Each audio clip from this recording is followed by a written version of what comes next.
See on mulle. See on täpselt mulle. See mulle meeldib see, et kui sa midagi müüd, siis järelikult keegi tahab midagi osta. Ma saan inimest aidata, sest ma leian just täpselt selle, mida tema tahab osta.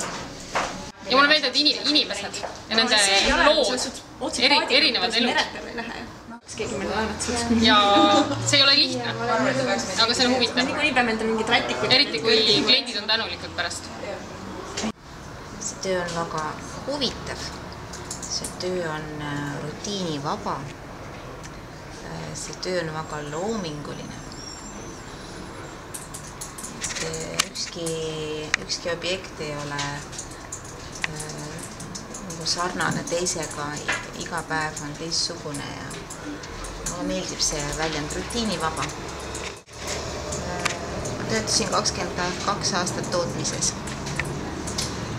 Ja see on hoopis teistsugune töö. Ma pidin vastutama teiste jamade eest, siin ma vastutan ainult oma jamade eest.